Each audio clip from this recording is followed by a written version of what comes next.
ઉપલેટા માનવ સેવા ટ્રસ્ટ દ્વારા સર્વ રોગ નિદાન કેમ્પ રણછોડદાસ આશ્રમના સંયુક્ત ઉપક્રમે કરાયું આયોજન।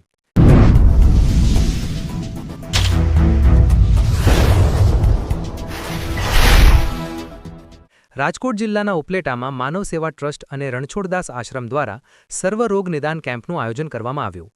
આ કેમ્પમાં આંખના દર્દીઓને તપાસવામાં આવ્યા અને જરૂરિયાતમંદ દર્દીઓના ઓપરેશન માટે રાજકોટ મોકલવામાં આવ્યા। આ કેમ્પ ગૌસેવા સમાજના પૂર્વ પ્રમુખ ગૌલોકવાસી સુરેશ માકડિયાના સ્મરણાર્થે તેમના પરિવારના એનિમલ હોસ્ટેલ ગૌશાળાના પ્રમુખ પિયુષ માકડિયા તથા નગરપાલિકાના પૂર્વ ઉપપ્રમુખ પ્રમુખ ધવલ માકડિયાના સહયોગથી આ કેમ્પ યોજાયો।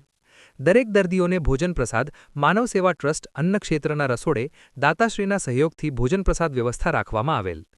કેમ્પમાં માનવ સેવા ટ્રસ્ટ સાથે સંકળાયેલા સભ્યો ખાસ ઉપસ્થિત રહ્યા। કેમ્પનું સંચાલન માનવ સેવા ટ્રસ્ટ અન્ન ક્ષેત્રના સંસ્થાપક લાલજી રાઠોડ, સંજય માકડિયા, કેશુબાપા સિણોજિયા, અસ્મિતા મુરાણી, રમેશ આહુજા દ્વારા કરવામાં આવ્યું। કેમ્પમાં ખાસ ઉપસ્થિત રહેલા ડોક્ટરો દ્વારા પ્રશંસનીય સેવાઓ પૂરી પાડવામાં આવી। અહેવાલ વિપુલ ધામેચા, ઉપલેટા।